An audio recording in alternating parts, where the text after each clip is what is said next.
We're live. Welcome to Dallas. So we've been getting our gallery ready for a sort of mini symposium here in Dallas. If you have time on Saturday, tune in. It's at dallassymposium.org. We're going to have some really good lectures. So you look at a beautiful case like this. I'm supposed to put the keys down. Thank you.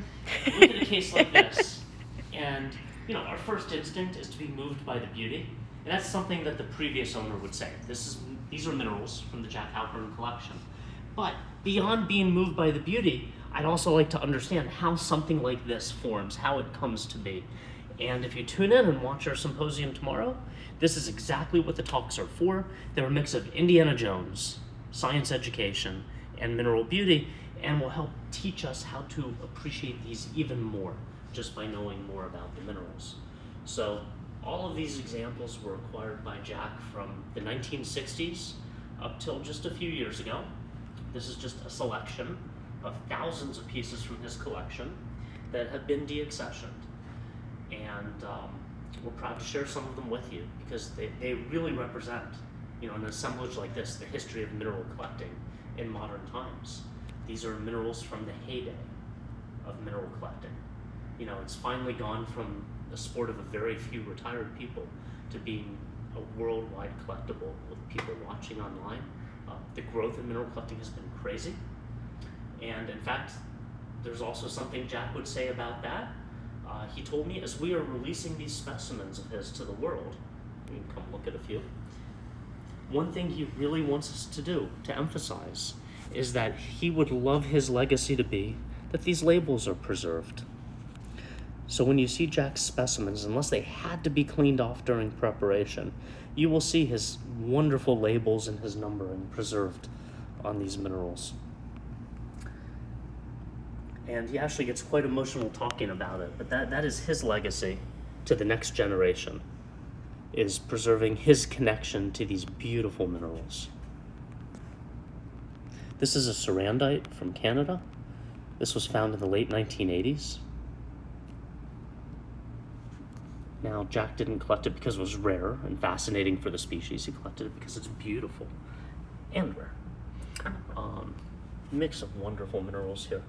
This actually is a manganite from the 1880s. We were talking about how old some of these minerals are, how long they've been out of the ground. This was found in the 1800s. That's shocking that it survives to reach people like us 100 years later.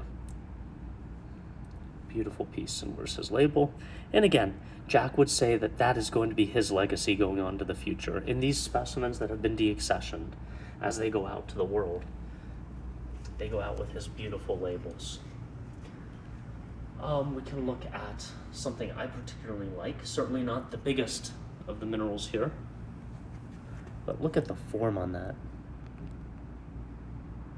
This is a neptunite from the Benitoite mine, or the gem mine in Northern California. I see a lot of people are commenting. Thank you. I see Monica desperately trying to click her fingers and hold the phone on the mineral. So thank you for watching. This is just aesthetic. I've always loved this piece. That actually came from Jim Minette's collection before. This is beautiful. This is a more modern mineral. It's a really tapered, sharp crystal of rhodonite from Brazil. And actually, the interesting thing is, this comes out of a manganese mine, and apparently in the 50s, there were manganite specimens that look like this from this mine. I've only ever seen 2 of them in my life, but originally this mine started as a manganese location. Now it's producing rhodonite for the gem cutting trade, in fact, as well as for minerals. Just there. Beautiful specimen. Let's look at Jack's morganite up here. So Afghanistan is in the news a lot lately. This is an Afghanistani morganite with just beautiful color, and it has a transparent window in the bottom, so it really lights wonderfully. So for those of you just tuning in, I've said a couple of things. Just to summarize, you're looking at minerals from the wonderful collection of Jack Halpern, deaccessioned with his permission during his lifetime. He is doing just fine, and he still has 3,000 other minerals to keep him company. The second point I've been talking about is that we would like you to feel welcome to join us at our symposium tomorrow, live streaming on the internet you can watch the Dallas Symposium, where we're going to learn, in particular, a lot about how these kinds of collectible minerals form in nature. So it should be a really fun event. You can go to dallassymposium.org to get a ticket. This is something you don't see every day. Zoom in on that. This is a pseudo-malachite on malachite. Now, if you look very closely, you can see that the top layer, just the very top layer, is a little more blue than the green underneath. Pseudo-malachite is a phosphate. Malachite is a carbonate. So this is the one on top of the other. This is a very rare occurrence that came out of Africa just a few times. Jack would tell you that his favorite mineral is the one that he's currently looking at. We posted a funny little video clips from the last time Rob visited him a month or two ago. Yeah. And they're posted somewhere on our Insta. Just scroll back, I don't know, a couple weeks. It's on our blog as well, right? I think we have them linked in on the blog. So. But scroll back, look for Jack in...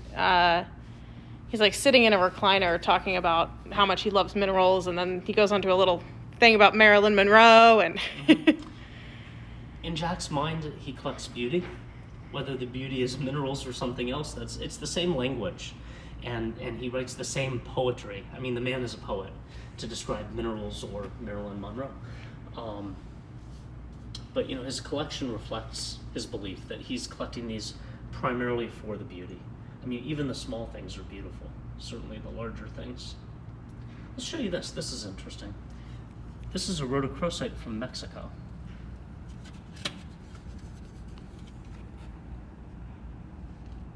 Something you don't see every day.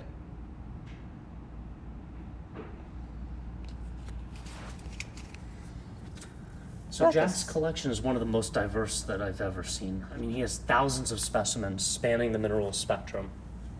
And again, this ties in well to what we're talking about tomorrow, because most of these come from the kinds of deposits that we will learn about in this series of talks on the symposium. I love how distinctive the green is on French pyromorphites like this guy. Yeah, it comes off beautifully.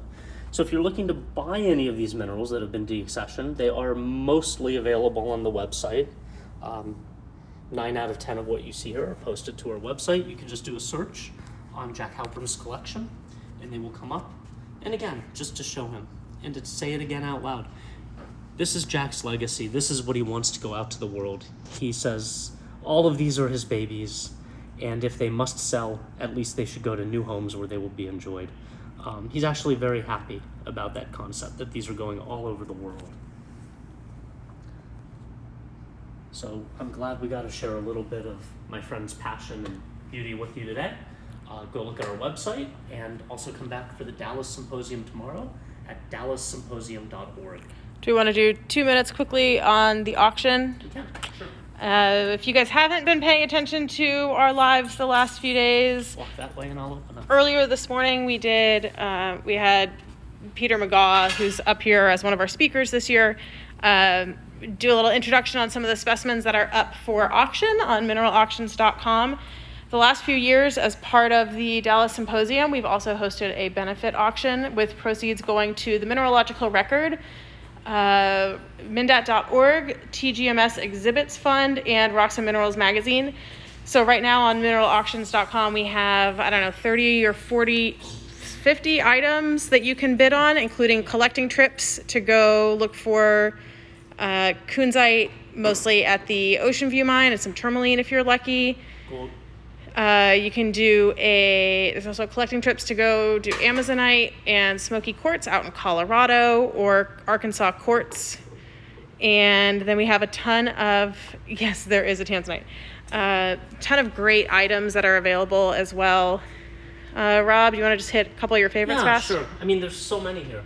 I can tell they've been fondled and moved around since I last placed them, because I had the X marks the spot pointing forward. Look at that. Who knows how that forms? Fascinating. So every year for the auction now, we're doing a mix of trips, experiences, minerals, lapidary, and gems. So you can see that here. There's a little bit of everything.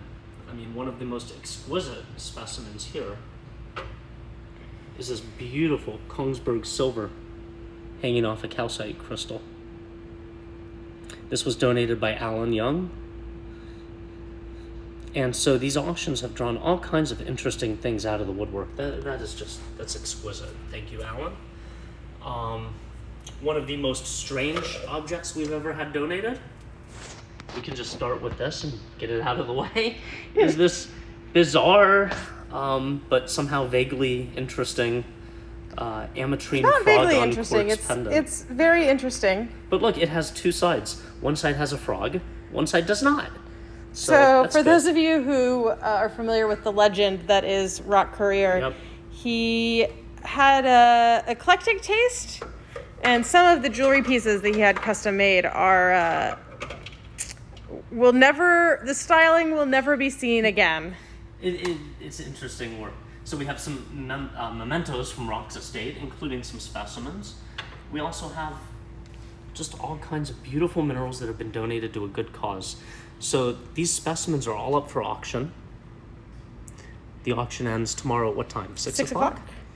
So anybody can bid on these, and the money goes to support 4 organizations that have been, life-changing in terms of keeping mineral collecting alive as a community. Not just a business. Mineral collecting is alive and well as a business, but as a community. We need Rocks and Minerals. We need the Mineralogical Record. We need Tucson Gem and Mineral Society. We need mindat.org. And so the proceeds raised from these items go to support those organizations. A couple more. This is beautiful. It's a lapidary object. It's a cleaved fluorite, but it's of such quality. It's a collector item. But yeah, I think we should at least show the tourmaline or the aquamarine here before we leave. This is from the Jeffrey Kent collection. Just this incredible geometric cluster of tourmalines. Very translucent. It's all a floater too. This is all complete. I love how the shapes contrast. So anyway, numerous minerals. Go to our website. This is hosted at mineralauctions.com. Actually looks better against black maybe. So if you go to mineralauctions.com right now, you can bid on these. What are they worth? I would say more than they're currently going for. So there's still room to bid and play, and I wish everybody good luck. And the money also goes to a good cause. All right, everyone. Well, catch us on DMs if you have any questions. Purchase your live stream tickets for the symposium talks tomorrow on dallassymposium.org, or play around with what we have available on mineralauctions.com and see if you have a new home for some of these goodies, or feel like doing a field collecting trip, or need a new rare book, or all sorts of good stuff on there. Have a good one.